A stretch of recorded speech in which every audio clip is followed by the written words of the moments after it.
El reloj de la pared marcaba las 3 de la mañana, cuando el agente especial David Torres cerró los ojos por un momento. Estaba sentado en su escritorio, en la oficina del FBI en Chicago. La luz de su lámpara era la única que brillaba en todo el piso. Todos los demás agentes se habían ido a casa hace muchas horas, pero David no podía irse. No podía dormir. No podía pensar en otra cosa que no fuera el caso que había consumido los últimos 4 años de su vida.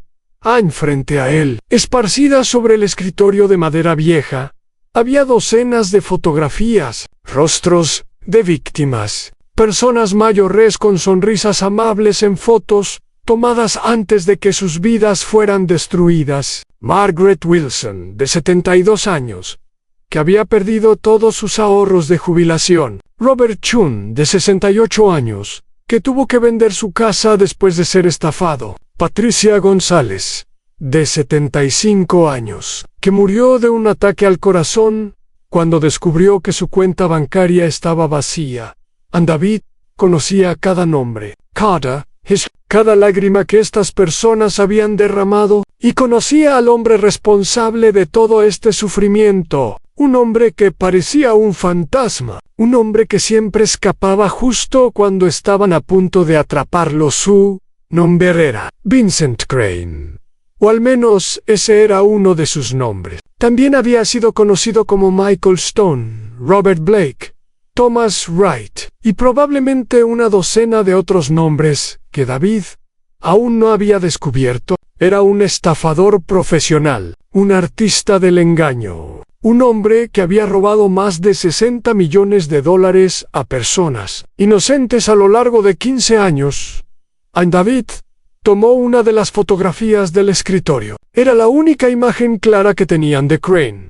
Había sido tomada por una cámara de seguridad en un banco de Miami hace 3 años. El hombre en la foto tenía unos 50 años, con cabello gris perfectamente peinado, un traje escaro y una sonrisa que parecía completamente sincera. Era el tipo de hombre que cualquier persona confiaría inmediatamente. Y esa era exactamente la razón por la que era tan peligroso.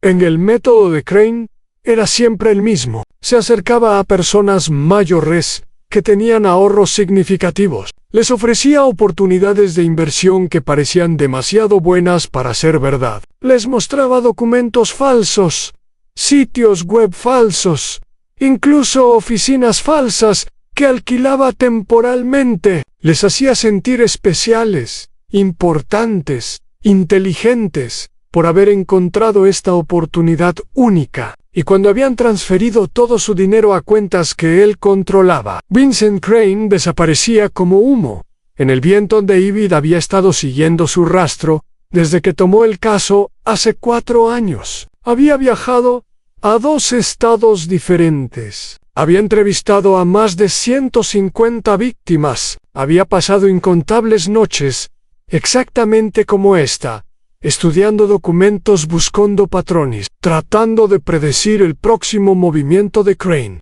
Pero cada vez que creía estar cerca, Crane se movía. Era como intentar atrapar agua con las manos a su compañera. La agente especial Jennifer Kim había trabajado con él durante los primeros 2 años del caso, pero eventualmente pidió ser transferida a otro departamento. Le dijo a David que el caso la estaba destruyendo, que no podía seguir persiguiendo a un fantasma. David entendió su decisión, pero él no podía rendirse, no después de haber conocido a las víctimas, no después de haber visto el dolor en sus ojos.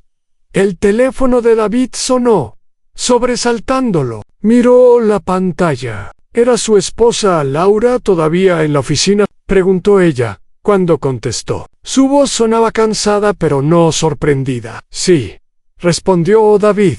Estoy revisando algunos documentos nuevos. David, son las 3 de la mañana. Los niños preguntaron por ti en la cena. Emma quería mostrarte el dibujo que hizo en la escuela. David sintió una punzada de culpa en el pecho. Emma tenía 8 años. Su hermano menor, Lucas, tenía 6. Apenas los había visto en las últimas semanas. Siempre estaba trabajando. Siempre estaba persiguiendo a Crane. Lo sé.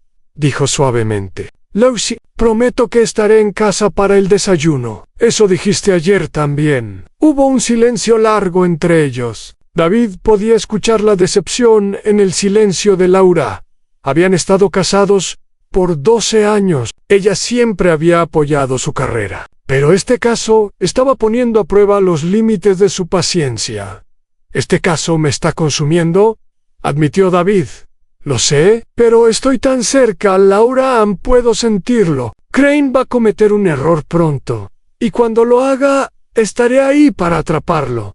¿Y qué pasa si nunca comete un error? ¿Qué pasa si pasas los próximos 10 años persiguiéndolo mientras tus hijos crecen sin ti?» David no tenía una respuesta para eso, porque la verdad era que no sabía cuánto tiempo más podría continuar así. Su jefe, el agente supervisor Michael Roberts, ya le había advertido varias veces que estaba demasiado obsesionado con el caso. Le había sugerido que tomara unas vacaciones, que se alejara por un tiempo. Pero David no podía alejarse. No cuando sabía que Crane estaba ahí afuera, en algún lugar, probablemente planeando su próxima estafa. «Voy a terminar esto pronto», dijo finalmente. «Te lo prometo». Laura suspiró. «Eso espero, Davidan, porque te necesitamos aquí. No solo como agente del FBI, te necesitamos como esposo y padre». «Dispute de Colger». David se quedó mirando el teléfono por un largo momento. Pensó en Emma y Lucas durmiendo en sus camas. Pensó en todos los momentos que se había perdido. Los partidos de fútbol de Lucas, en las obras de teatro de la escuela de Emma, en las cenas familiares, todo sacrificado en el altar de su obsesión por atrapar a Vincent Crane. Pero también pensó en las víctimas, en Margaret Wilson, quien ahora vivía con su hija porque no podía pagar su propia casa, en Robert Chun, quien había tenido que volver a trabajar a los 70 años porque no le quedaba nada para la jubilación, en la familia de Patricia González, quien todavía lloraba su muerte y culpaba a Crane por haberla causado. David sabía que no podía rendirse, no por orgullo, no por terquedad, sino porque alguien tenía que detener a Vincent Crane. Y si él no lo hacía, ¿quién lo haría? Se frotó los ojos cansados y volvió a concentrarse en los documentos frente a él. Eran registros financieros que había obtenido la semana pasada. Transacciones bancarias de una de las cuentas que Crane había usado brevemente antes de cerrarla y desaparecer. La mayoría de los movimientos eran transferencias a otras cuentas fantasma que ya no existían. Pero había algo que le llamó la atención. En una transferencia de $5,000 a una compañía llamada Royal Flush Entertainment en Las Vegas. David nunca había visto este nombre antes en ninguno de los otros registros de Crane. Era diferente, era nuevo. Abrió su computadora y comenzó a investigar. Royal Flush Entertainment era una compañía que organizaba torneos privados de póker para personas adineradas. Torneos exclusivos en hoteles de lujo donde la entrada costaba entre $10,000 y $50,000. El tipo de eventos donde los ricos y famosos iban a jugar y presumir su dinero. David sintió algo en su estómago.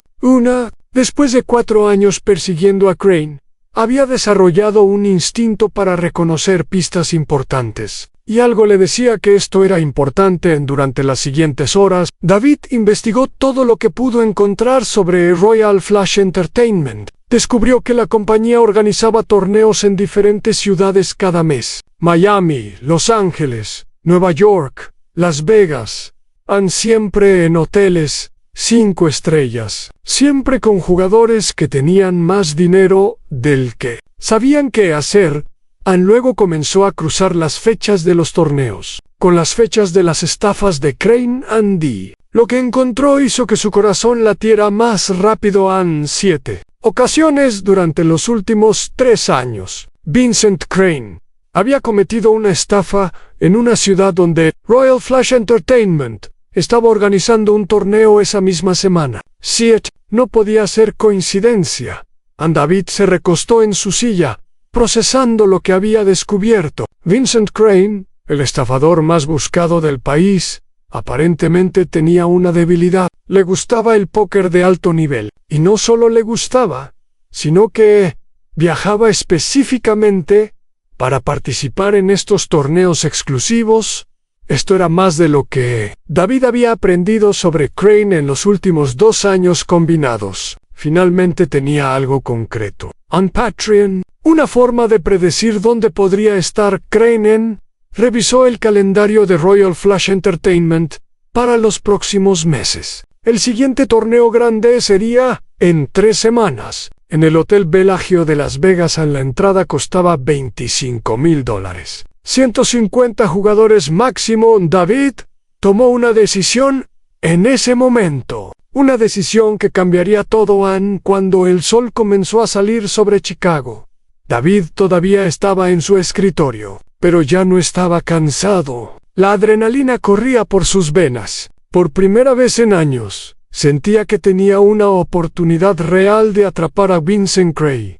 A las 8 de la mañana, cuando los otros agentes comenzaron a llegar a la oficina, David fue directamente a la oficina de su supervisor. Michael Roberts era un hombre de 60 años con cabello canoso y una expresión que raramente mostraba emoción. Había sido agente del FBI durante 35 años y había visto de todo. «Torres», dijo Roberts cuando David entró, «te ves terrible. ¿Dormiste aquí otra vez?» «Encontré algo», dijo David, ignorando la pregunta. «Algo grande sobre Crane». Roberts suspiró y señaló la silla frente a su escritorio. «Siéntate. Cuéntame». David le explicó todo lo que había descubierto durante la noche. Los torneos de póker, las coincidencias de fechas, el patrón que nadie más había notado. Roberts escuchó en silencio, su expresión impasible. «Es interesante», admitió Roberts cuando David terminó, «pero es circunstancial. Tenemos coincidencias de fechas, pero no tenemos prueba de que Crane realmente asistió a esos torneos. Por eso necesito ir al próximo torneo», dijo David. «En Las Vegas en 3 semanas. Puedo infiltrarme como participante, confirmar si Crane está ahí, y si lo está, podemos arrestarlo». Roberts negó con la cabeza. «No podemos autorizar una operación basada en una corazonada. Necesitamos más evidencia.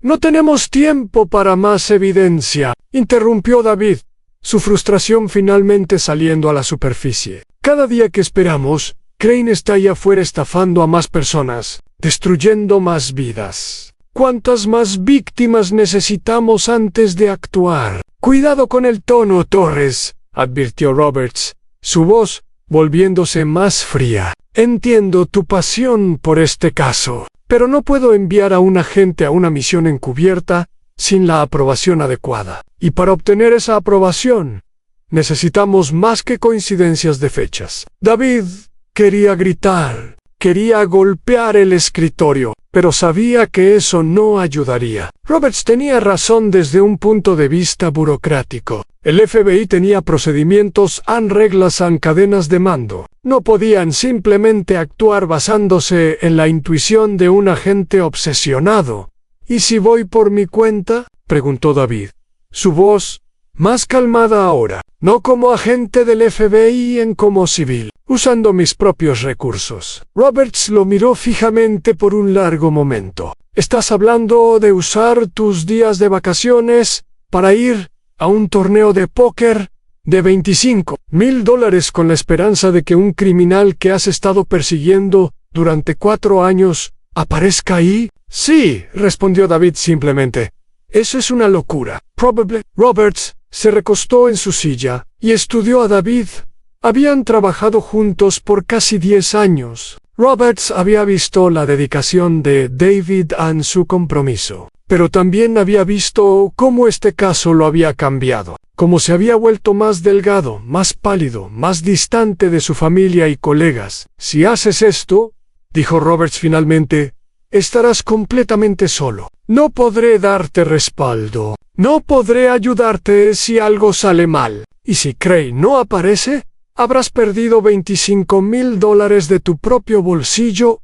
¿Lo sé? ¿Y tu esposa?». ¿Qué dice ella de esto? David no respondió. No le había dicho nada a Laura todavía. Sabía que no lo aprobaría. Sabía que probablemente sería la gota que derramaría el vaso en su ya tensionado matrimonio. Pero también sabía que no podía vivir consigo mismo si no lo intentaba. «No voy a detenerte», dijo Roberts, después de otro largo silencio. «Pero tampoco voy a apoyarte oficialmente. Si esto sale mal, no puedo protegerte en entendido». David se levantó para irse, pero Roberts lo detuvo con una última pregunta. «¿Por qué, Torres? ¿Por qué este caso te importa tanto? Hay otros criminales, otros estafadores. ¿Por qué, Crane?» David pensó en la pregunta. Era algo que se había preguntado a sí mismo muchas veces. «Porque él no solo roba dinero», dijo finalmente. «Roba esperanza. Robert roba los sueños de personas que trabajaron toda su vida para tener una jubilación tranquila. Y lo hace con una sonrisa. Lo hace sintiéndose superior, pensando que es más inteligente que todos los demás. Hizo una pausa. Necesito demostrarle que está equivocado. Necesito demostrarle que no importa cuán inteligente crea que es, eventualmente la justicia lo alcanzará. Porque si no lo hago, entonces todo el sufrimiento que ha causado no significa nada. Y no puedo aceptar eso». Roberts asintió lentamente. «Buena suerte, Torres. La vas a necesitar». Esa noche, David llegó a casa temprano por primera vez en semanas. Laura estaba sorprendida de verlo. Los niños corrieron hacia él gritando de alegría, abrazándolo como si no lo hubieran visto en meses. En cierto modo, no lo habían visto realmente. Había estado tan perdido en el caso que incluso cuando estaba físicamente presente, su mente siempre estaba en otro lugar. Cenaron juntos como familia. Emma le mostró su dibujo, una imagen de su familia con 4 figuras tomadas de la mano bajo un sol amarillo brillante. Lucas le contó sobre el partido de fútbol que había jugado esa semana. Laura observaba desde el otro lado de la mesa, su expresión una mezcla de alegría y sospecha. Conocía a su esposo demasiado bien. Sabía que algo estaba pasando. Después de que los niños se fueron a dormir, David y Laura se sentaron en el sofá de la sala. La casa estaba en silencio. Solo se escuchaba el tic-tac del reloj en la pared. «Necesito decirte algo», comenzó David. Laura lo miró, esperando. David le contó todo. El descubrimiento de los torneos de póker, el patrón que había encontrado, su plan de ir a Las Vegas como participante civil, el costo de $25,000 que tendría que pagar de sus propios ahorros. Mientras hablaba, veía cómo la expresión de Laura cambiaba. Primero, confusión. Luego, incredulidad. Finalmente, algo que parecía una mezcla de enojo y tristeza. «Déjeme entender», dijo ella cuando él terminó. «¿Quieres gastar $25,000, que es casi todos nuestros ahorros de emergencia, para ir a jugar póker en Las Vegas, con la esperanza de que un criminal aparezca ahí? ¿Es correcto? Sé cómo suena. ¿Lo sabes? ¿Realmente lo sabes?» Laura se levantó y comenzó a caminar por la habitación. «David, te he apoyado durante 4 años con este caso. He criado a nuestros hijos prácticamente sola, mientras tú pasabas noches en la oficina. He tolerado las cenas canceladas, los cumpleaños olvidados, las promesas rotas, y ahora me dices que quieres arriesgar nuestra seguridad financiera en lo que básicamente es una apuesta. No es una apuesta. Es una investigación. No tienes respaldo del FBI. Tú mismo lo dijiste. Estarás solo. Si algo sale mal, si Crane te reconoce, si te pasa algo». Su voz se quebró. «¿Qué les digo a los niños?» David se acercó a ella y tomó sus manos. «Nada va a salir mal. Crane no me conoce. Nunca me ha visto. Para él,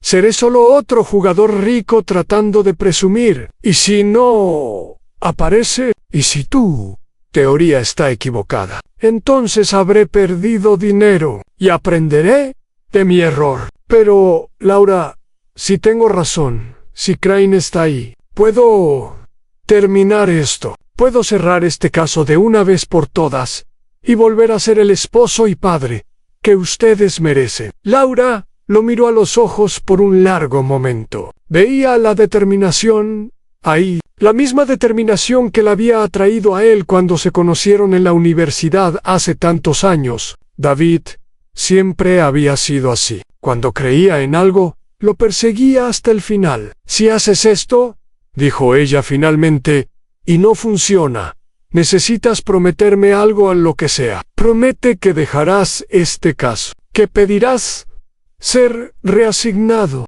que volverás a nosotros de verdad. Era una promesa difícil. David había invertido 4 años de su vida en atrapar a Crane. La idea de rendirse le causaba dolor físico, pero también sabía que Laura tenía razón. No podía continuar así para siempre. En algún momento tenía que elegir entre su obsesión y su familia. Lo prometo, dijo. Laura cerró los ojos y suspiró profundamente. Entonces ve a Las Vegas, haz lo que tengas que hacer, pero vuelve a casa, vuelve a nosotros. David la abrazó fuerte, sintiendo el peso de lo que estaba a punto de hacer. En 3 semanas se jugaría todo. Su carrera, posiblemente su matrimonio, todo en una apuesta desesperada para atrapar a un fantasma mientras sostenía a su esposa en sus brazos. David hizo una promesa silenciosa. Esta vez, Vincent Crane no escaparía. Esta vez, la justicia ganaría. Tenía que ganar porque el precio del fracaso era demasiado alto para contemplar. Las 3 semanas antes del torneo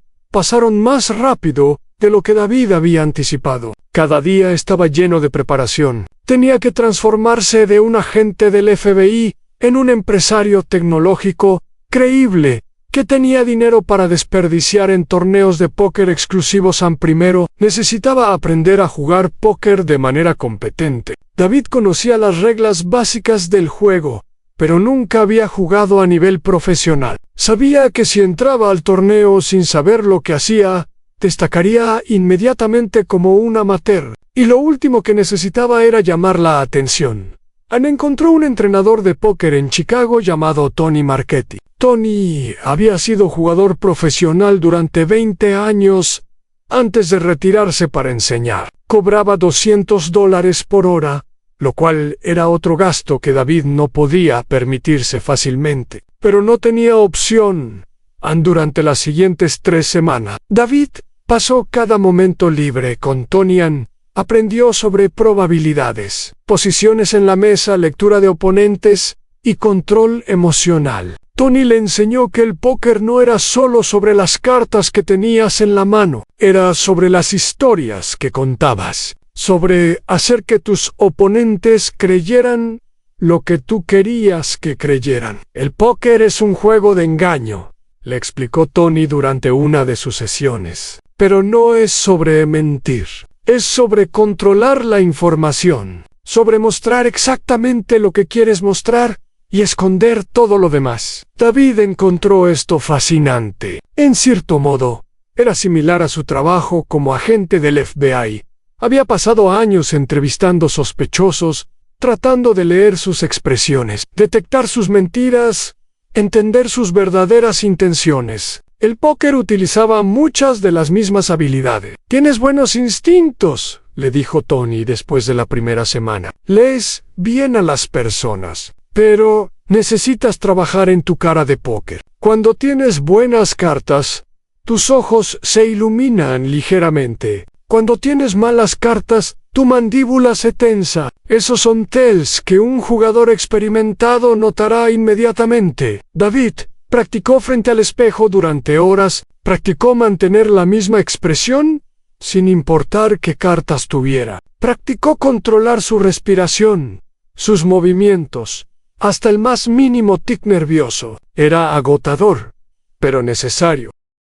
Mientras tanto, también trabajaba en su identidad falsa. Decidió que sería James Mitchell, un empresario tecnológico de San Francisco que había hecho su fortuna vendiendo una startup de software hace 2 años. James Mitchell era soltero, arrogante, y tenía más dinero del que sabía qué hacer. El tipo de persona que iría a un torneo de póker de alto nivel solo para presumir en David. Creó perfiles falsos en redes sociales para James Mitchell. Compró ropa cara que nunca habría comprado para sí mismo. Un traje italiano de $3,000. Zapatos de cuero de $500. Un reloj que parecía caro, pero que en realidad era una imitación bien hecha. Cada detalle importaba. Los jugadores de estos torneos juzgaban a las personas por su apariencia, tanto como por su juego. Su esposa Laura observaba estos preparativos con una mezcla de preocupación y resignación. Una noche, mientras David practicaba su personaje frente al espejo, ella se sentó en la cama y lo observó en silencio. ¿Quién eres?, preguntó finalmente.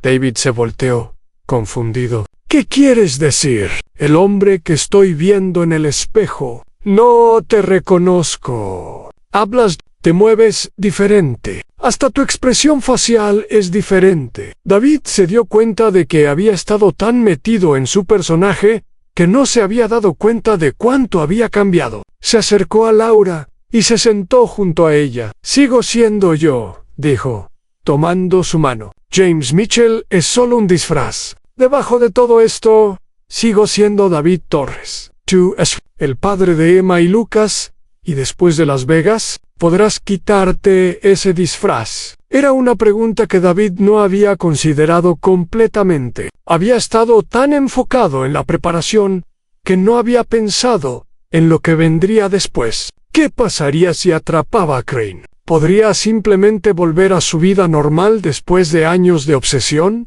¿Y qué pasaría si fallaba? ¿Podría mantener su promesa de dejar el caso? Lo haré, prometió, aunque no estaba completamente seguro de si era verdad. Una semana antes del torneo, David recibió una llamada inesperada. Era de Jennifer Kim, su antigua compañera que había dejado el caso hace 2 años. Habían mantenido poco contacto desde entonces, solo mensajes ocasionales y felicitaciones de cumpleaños. Escuché lo que estás planeando, dijo Jennifer sin preámbulos cuando David contestó.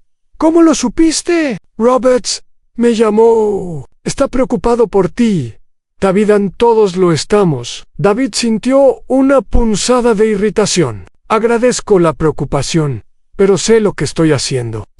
Porque desde afuera parece que estás teniendo un colapso nervioso. Vas a gastar todos tus ahorros en una teoría que no puedes probar. Vas a ir solo a un ambiente potencialmente peligroso. Si Crane está ahí y te reconoce de alguna manera, podrías terminar muerto en una zanja en el desierto de Nevada. Crane no me reconocerá. Nunca me ha visto. ¿Estás seguro de eso? Este hombre ha evadido al FBI durante 15 años. ¿Crees que no investiga a las personas que lo persiguen? ¿Crees que no sabe quién eres? David no había considerado esa posibilidad. Había asumido que Crane no tenía idea de quién era él. Pero Jennifer tenía razón. Un criminal tan sofisticado como Crane probablemente tenía fuentes de información en todas partes. Era posible que supiera exactamente quién era el agente asignado a su caso. Aunque supiera quién soy, dijo David después de pensarlo, no esperaría verme en un torneo de póker. No esperaría que un agente del FBI gastara $25,000 de su propio bolsillo para infiltrarse. Eso es exactamente lo que hace que este plan sea brillante. Es tan loco que nadie lo vería venir. Jennifer suspiró al otro lado de la línea. O tan loco que es simplemente estúpido. Supongo que lo descubriremos. Hubo un largo silencio. Luego Jennifer habló de nuevo, su voz más suave esta vez. Mira, no puedo detenerte. Y siendo honesta, una parte de mí admira lo que estás haciendo. Dejé el caso porque no podía manejarlo, porque me estaba destruyendo. Pero tú seguiste adelante. Nunca te rendiste. No podía rendirme. No después de conocer a las víctimas, lo sean. Y por eso te estoy llamando, no para convencerte de que no vayas, sino para decirte que tengas cuidado. Crane es peligroso, no solo porque es inteligente, sino porque no tiene conciencia. Para él, las personas son solo recursos para explotar. Si descubre quién eres realmente, no dudará en eliminarte. Tendré cuidado, Anne, y una cosa más. Si realmente logras detenerlo, quiero que sepas que las víctimas que conocimos, todas esas personas cuyas vidas destruyó, finalmente tendrán justicia. Y eso valdrá la pena todo el riesgo. Dispuse de Colger. David se quedó pensando en las palabras de Jennifer. Tenía razón sobre el peligro, pero también tenía razón sobre las víctimas. Margaret Wilson, Robert Chenan, Patricia González, todas las personas que habían perdido todo por culpa de Vincent Crane. Si había una oportunidad, por pequeña que fuera, de darles justicia, David tenía que tomarla los días finales. Antes del viaje pasaron en un borrón de preparativos de último minuto. David memorizó cada detalle de su identidad falsa. Practicó su historia de fondo hasta que podía contarla sin pensar. James Mitchell nació en Seattle. Fue a la universidad en Stanford. Fundó su empresa de software a los 26 años. La vendió a los 32 por $80 millones. Y ahora vivía en San Francisco, gastando su fortuna en coches caros, viajes de lujo y torneos de póker. También preparó su equipo. Un botón de su camisa había sido modificado para contener una cámara diminuta que podía activar con un pequeño interruptor en su reloj. Un bolígrafo en su bolsillo interior contenía un micrófono que transmitía a un dispositivo de grabación escondido en su habitación de hotel. Todo perfectamente legal para un ciudadano privado, aunque ninguna de las pruebas sería admisible en un juicio. Pero David no estaba pensando en juicios todavía. Primero necesitaba confirmar que Crane estaría ahí. Todo lo demás vendría después en la noche, antes de su vuelo a Las Vegas. David tuvo una última cena con su familia. Laura había preparado su plato favorito, lasaña casera. Emma y Lucas estaban emocionados porque papá se iba de viaje de trabajo, sin saber la verdadera naturaleza de lo que estaba a punto de hacer. ¿Vas a traernos regalos?, preguntó Lucas con la boca llena de pasta. Lucas, no hables con la boca llena, lo regañó Laura automáticamente. Por supuesto que les traeré regalos, dijo David sonriendo. ¿Qué quieren? Un dinosaurio, gritó Lucas. Yo quiero un libro, dijo Emma, siempre la más seria de los dos. Uno de misterio, con detectives. David sintió que su corazón se apretaba. Su hija quería un libro de detectives. No tenía idea de que su padre era uno. No tenía idea de los peligros que enfrentaba regularmente. Y así era como debía ser. Los niños merecían vivir en un mundo donde los monstruos solo existían en los cuentos de hada, no en la vida real. Después de que los niños se fueron a dormir, David y Laura se sentaron juntos en el porche trasero. Era una noche cálida de primavera. Las estrellas brillaban sobre ellos, indiferentes a los dramas humanos que se desarrollaban abajo. ¿Tienes miedo?, preguntó Laura a David. Consideró mentir, pero decidió ser honesto. Un poco, no de Crane específicamente, sino de Fala. ¿De que todo esto sea por nada? ¿Y si es por nada? ¿Y si vas allá, Crane no aparece, pierdes el dinero y vuelves sin nada? Entonces cumpliré mi promesa. Tejari el cosa. Mary, encontraré una manera de seguir adelante. Laura se recostó en su silla y miró las estrellas. ¿Sabes qué es lo que más me molesta de todo esto? No es el dinero. No es el peligro. Es que, en cierto modo, entiendo por qué lo haces. Entiendo la necesidad de justicia, de cerrar las cosas, de no dejar que los malos ganen. Pero también sé que hay algunos casos que nunca se resuelven. Algunos criminales que nunca son atrapados. Y la vida tiene que continuar de todos modos. Tenemos que encontrar paz, incluso cuando no hay justicia perfecta. David pensó en sus palabras. Había verdad en ellas. Había visto muchos casos sin resolver durante su carrera. Criminales que habían escapado. Víctimas que nunca obtuvieron el cierre que merecían. La vida no siempre era justa. La justicia no siempre prevalecía.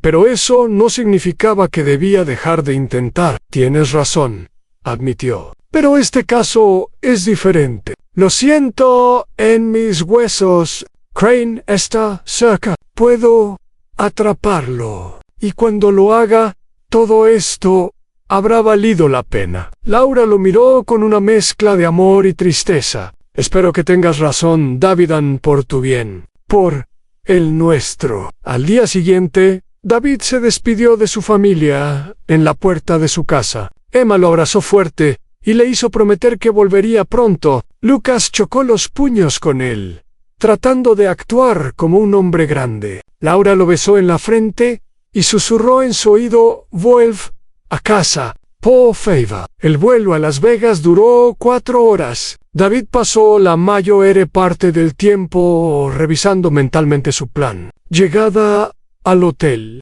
Registro bajo el nombre de James Mitchell. Exploración del área del torneo. Identificación de posibles salidas y rutas de escape. Observación de otros participantes. Todo calculado en cuando el avión aterrizó y David salió a la terminal del aeropuerto de Las Vegas. Fue golpeado por el calor del desierto y el ruido constante de las máquinas tragamonedas que llenaban incluso el aeropuerto. Las Vegas era una ciudad construida sobre sueños y desesperación, un lugar donde las fortunas se hacían y se perdían en una sola noche. Era el escenario perfecto para lo que estaba a punto de suceder. Ann tomó un taxi al Hotel Bellagio, donde se llevaría a cabo el torneo. El hotel era impresionante, una estructura masiva de cristal y mármol, con fuentes danzantes en la entrada que disparaban chorros de agua, al ritmo de música clásica. David había visto fotos, pero nada lo había preparado para la escala real del lugar en la recepción. Se registró como James Mitchell. La recepcionista, una mujer joven con una sonrisa profesional, le dio la bienvenida con entusiasmo exagerado cuando vio que estaba registrado para el torneo de Royal Flush Entertainment. Los participantes del torneo tienen acceso a nuestro salón VIP, le informó. Bebidas gratis, servicio de conserjería personal y entrada prioritaria al restaurante del chef Matsumoto. David sonrió con la arrogancia que había practicado. Espero que el bar esté bien surtido. Planeo celebrar mucho este fin de semana. La recepcionista rió cortésmente y le entregó su tarjeta de habitación. Suite en el piso 32. Vista a las fuentes. Todo cortesía de Royal Flush Entertainment. Como parte del paquete del torneo, su habitación era más grande que todo el primer piso de su casa en Chicago. Tenía una sala de estar separada, un dormitorio con una cama king size, un baño con jacuzzi y ducha separada, y un balcón desde donde podía ver todo el strip de Las Vegas, extendiéndose hacia el horizonte. David dejó su maleta y fue directamente al balcón. El sol se estaba poniendo, pintando el cielo de naranjas y rojos. En algún lugar ahí afuera, quizás en este mismo hotel, estaba Vincent Crane. David podía sentirlo. Después de 4 años de persecución, estaban a punto de encontrarse cara a cara, pero primero necesitaba información. El torneo no comenzaba hasta mañana por la noche. Tenía 24 horas para familiarizarse con el terreno, identificar a los otros participantes y buscar cualquier señal de Crane.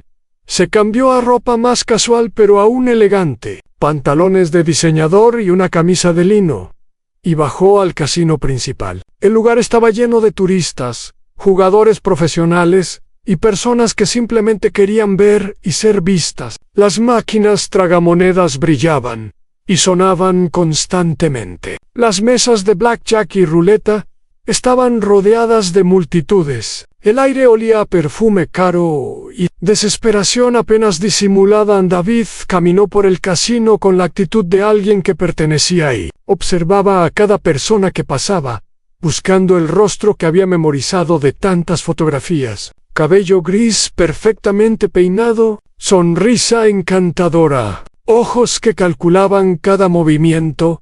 No vio a Crane esa primera noche, pero vio algo casi igual de interesante.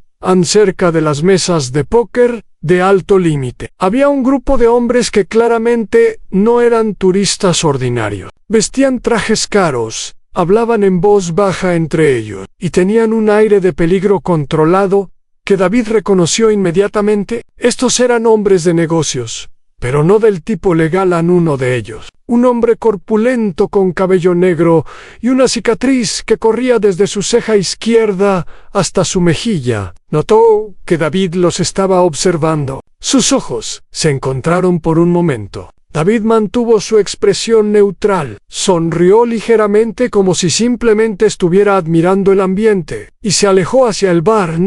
Mientras pedía un whisky que no planeaba beber, procesó lo que había visto. ¿Quiénes eran esos hombres? ¿Estaban conectados con Crane de alguna manera, o eran simplemente otro tipo de criminal que frecuentaba estos ambientes de alto nivel? No tenía respuestas todavía, pero sabía que necesitaba tener cuidado. Este torneo no era solo un juego de cartas, era un terreno donde se mezclaban los ricos legítimos con los criminales sofisticados, y David estaba entrando en ese mundo sin respaldo, sin armas y sin red de seguridad. Terminó su noche temprano, volviendo a su habitación para revisar sus equipos y prepararse mentalmente para lo que vendría. Antes de dormir, envió un mensaje de texto a Laura. Llegué bien. Te amo. En su respuesta llegó segundos después. Ten cuidado. Te amamos.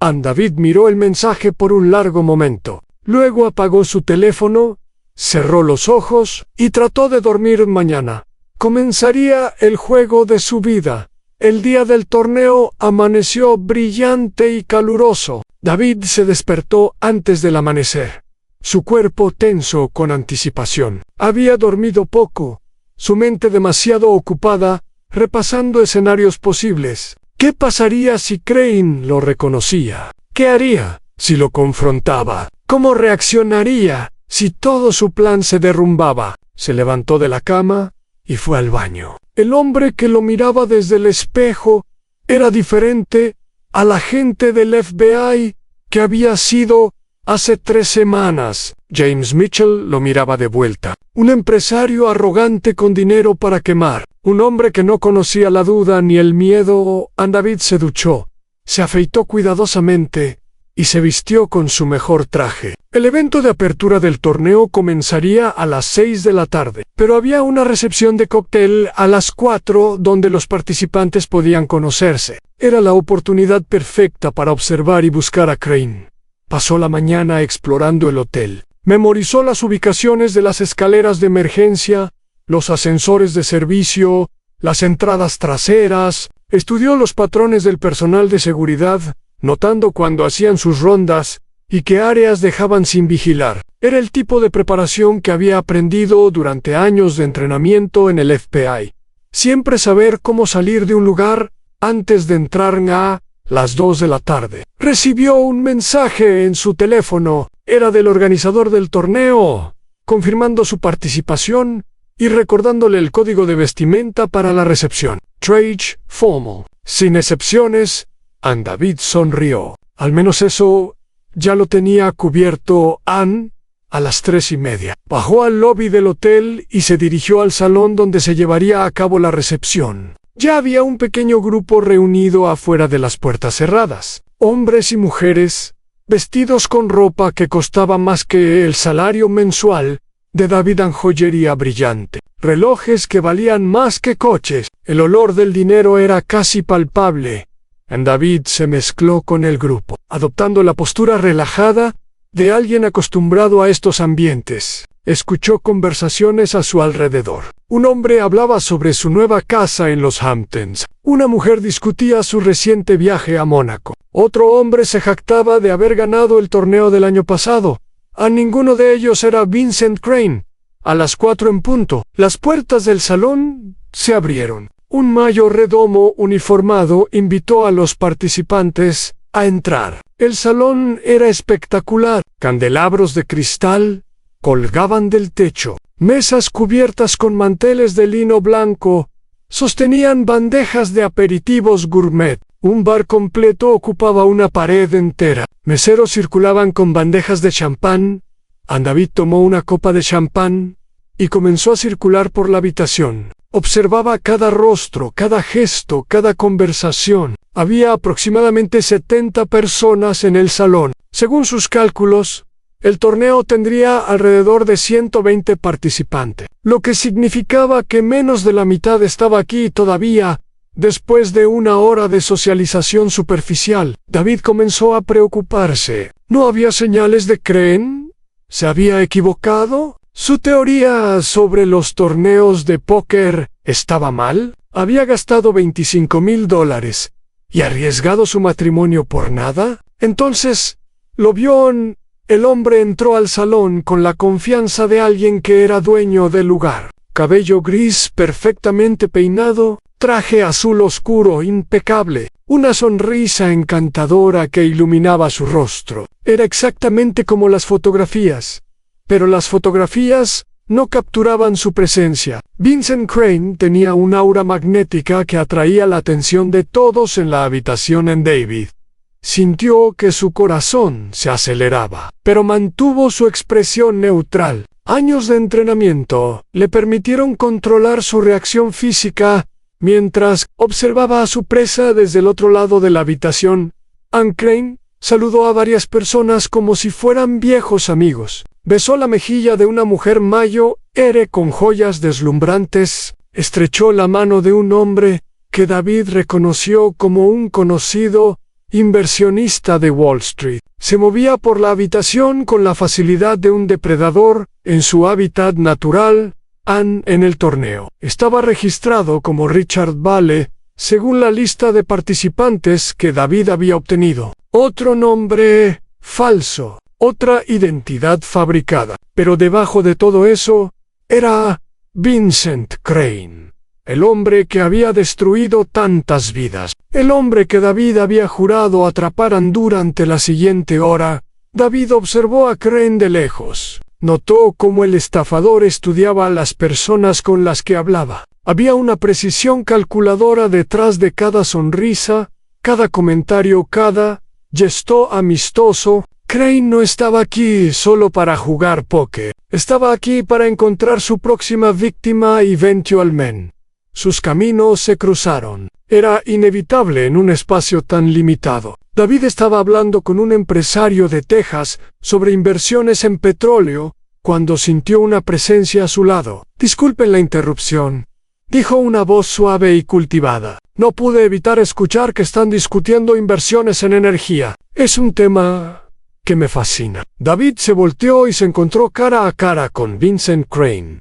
De cerca el hombre era aún más impresionante. Sus ojos eran de un azul claro que parecía ver directamente a través de las personas. Su sonrisa era cálida y genuina. Era fácil entender cómo había engañado a tantas personas. «Richard Vale», dijo Crane, extendiendo su mano. «Pero mis amigos me llaman Rick James Mitchell», respondió David estrechando su mano. El apretón de Crane era firme, pero no agresivo, calculado para inspirar confianza. «James Mitchell de Tech Vision Salutens», preguntó Crane. Inclinando la cabeza con interés, David sintió una pequeña alarma. ¿Crane había investigado a los otros participantes o simplemente estaba haciendo una suposición educada basada en el perfil típico de los asistentes? «Me temo que no», respondió David con una sonrisa relajada. «Vendí mi empresa hace 2 años, Next Gen Software. Probablemente nunca oyó de ella. Éramos bastante pequeños antes de que Google nos comprara. El sueño de todo emprendedor tecnológico, dijo Crane con admiración aparente. ¿Y ahora qué hace con su tiempo, señor Mitchell? Principalmente trato de no aburrirme, respondió David, adoptando el tono arrogante de su personaje. Viajo, juego, busco la siguiente gran inversión. Ya sabe cómo es. Lo sé exactamente, dijo Crane.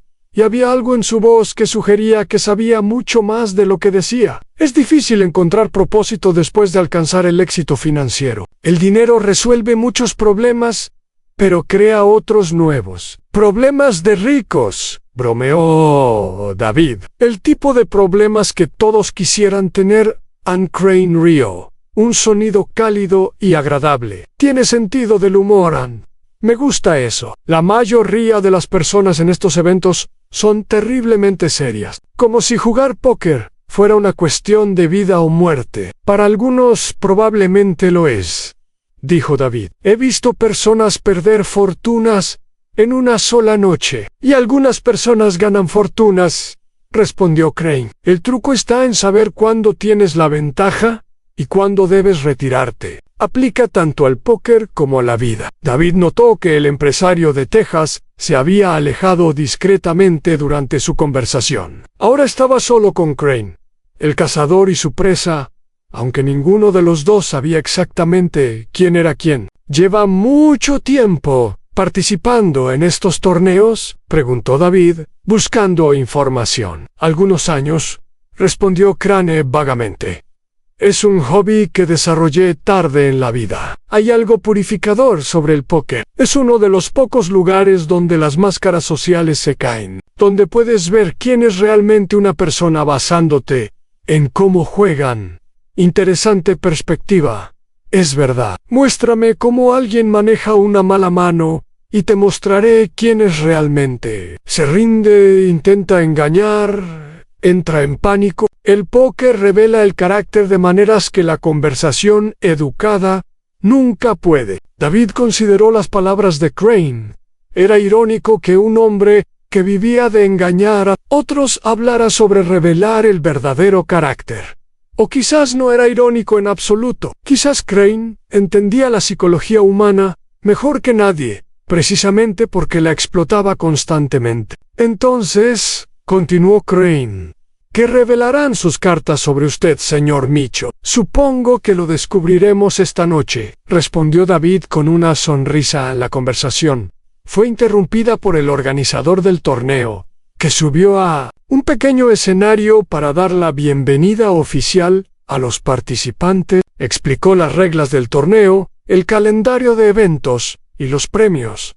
El primer lugar se llevaría $500,000. El segundo lugar, 200,000, incluso el 10º lugar, recibiría su entrada de vuelta. Que la suerte esté de su lado, concluyó el organizador. Y recuerden, en Royal Flush Entertainment, no solo jugamos póker, creamos experiencias. Los participantes aplaudieron cortésmente.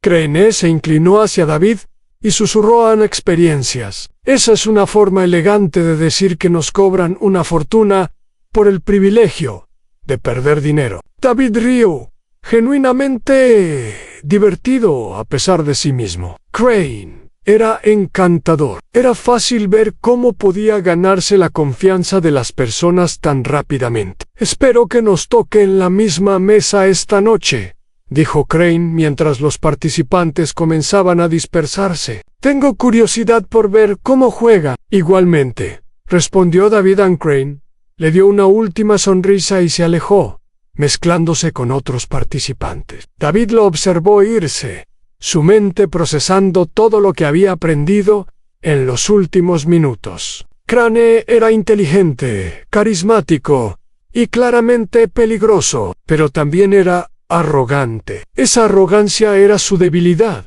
y David planeaba explotarla. El torneo comenzó a las 6 de la tarde. 120 jugadores fueron divididos en 12 mesas de 10 jugadores cada una. David fue asignado a la mesa 8. Crane estaba en la mesa 3. No estarían jugando juntos esta primera noche, lo cual era probablemente mejor. Le daba a David más tiempo para observar y prepararse. En las primeras horas del torneo fueron una mezcla de tensión y aburrimiento. David jugó de manera conservadora, ganando algunas manos pequeñas, perdiendo otras, manteniéndose en el medio del grupo. No quería destacar, no quería llamar la atención, solo quería sobrevivir lo suficiente para llegar a las rondas finales, donde probablemente se encontraría con Craig. Los otros jugadores en su mesa eran una mezcla variada. Había un abogado de Nueva York que hablaba demasiado y jugaba de manera agresiva. Una mujer de mediana edad que resultó ser una ex jugadora profesional de póker que había salido de su retiro para este torneo. Un joven heredero de una familia petrolera que claramente no sabía lo que estaba haciendo, pero tenía suficiente dinero para no importarle. Y varios otros empresarios y profesionales que habían venido más por la experiencia social que por el juego en sí. Entre manos, David observaba la mesa 3 donde jugaba Crane. El estafador parecía estar teniendo una buena noche. Su pila de fichas crecía constantemente, mientras eliminaba oponentes uno por uno. Jugaba con una precisión quirúrgica, nunca arriesgando demasiado, siempre calculando las probabilidades. A las 11 de la noche, el primer día del torneo terminó. 40 jugadores habían sido eliminados. David había sobrevivido cómodamente en el puesto 35. Crane estaba en el puesto 7, con una de las pilas de fichas más grandes, mientras los jugadores restantes se dispersaban hacia los bares y restaurantes del hotel. David se quedó atrás, observando desde las sombras. Vio a Crane salir del salón de juego acompañado por 2 de los hombres que David había notado la noche anterior. Los mismos hombres con aspecto peligroso. El hombre de la cicatriz estaba entre ellos. Ann decidió seguirlos a distancia, manteniéndose lo suficientemente lejos para no ser notado, pero lo suficientemente cerca para ver a dónde iban. Crane y sus acompañantes caminaron a través del casino, subieron por un ascensor privado y desaparecieron en los pisos superiores del hotel. David tomó nota del número del ascensor y se retiró. No podía arriesgarse a seguirlos más sin ser detectado, pero esta información era valiosa. Crane tenía asociados, posiblemente guardaespaldas, posiblemente socios en sus operaciones criminales. Esto complicaba las cosas, pero también habría nuevas posibilidades. Ann, de vuelta en su habitación, David se conectó a su computadora portátil y comenzó a investigar. Los registros de huéspedes del hotel estaban fuera de su alcance sin una orden judicial, pero podía investigar los pisos superiores. Según el sitio web del hotel, los pisos 35 a 40 estaban reservados para invitados especiales con suites de lujo, que costaban más de $10,000 por noche en sí.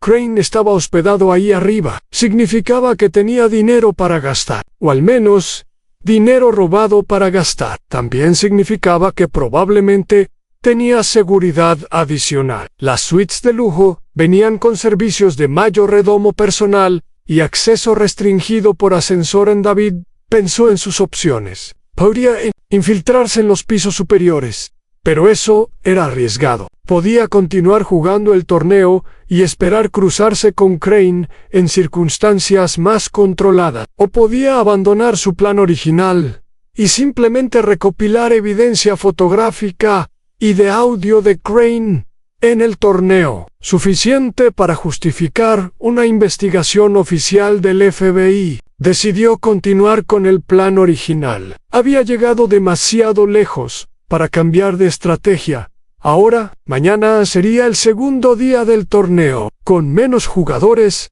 las probabilidades de terminar en la misma mesa que Crane aumentaban significativamente. Antes de dormir, envió un mensaje a Lauren: todo bien. Progreso positivo. Ante Amon no era completamente honesto. Todo bien. Era un estiramiento cuando estaba solo en Las Vegas persiguiendo a un criminal peligroso sin respaldo, pero no quería preocuparla más de lo necesario. El segundo día del torneo comenzó a las 2 de la tarde. Los 80 jugadores restantes fueron redistribuidos en 8 mesas. Esta vez, el destino fue más amable con David. Fue asignado a la mesa 5, y en el asiento directamente frente a él estaba Vincent Crane. «Señor Mitchell», dijo Crane con una sonrisa cuando se sentaron, «parece que tendremos nuestra oportunidad de conocernos mejor después de todo». «Eso parece», respondió David, manteniendo su compostura. «Espero que esté listo para una competencia seria». «Siempre estoy listo», dijo Crane, sus ojos brillando con anticipación. A los otros jugadores en la mesa incluían a la ex jugadora profesional de la noche anterior, un empresario ruso con acento grueso y modales bruscos, y varios otros que David no reconocía. El ambiente era más tenso que la noche anterior. Las apuestas eran más altas. Los errores costaban más. Las primeras horas fueron un baile cuidadoso. David y Crane se evitaban mutuamente en las manos grandes, cada uno estudiando al otro, buscando debilidades. David notó que Crane tenía algunos de los mismos tells que Tony le había advertido. Un ligero movimiento de su anillo cuando tenía buenas cartas. Una forma particular de apilar sus fichas cuando estaba considerando un bluff. Pero Crane también era impredecible, cambiando su estilo de juego constantemente para confundir a sus oponentes. Alrededor de las 6 de la tarde, David tomó una decisión arriesgada. Deliberadamente perdió una mano grande contra Crane. Tenía un par de reyes, una mano fuerte, pero cuando Crane subió la apuesta agresivamente, David se retiró, mostrando debilidad que no sentía. Crane sonrió cuando recogió las fichas. Decisión inteligente. Tenía un full en David. Sabía que Crane estaba mintiendo. Había leído sus tells. Crane probablemente tenía nada más que un par bajo, o quizás solo cartas altas.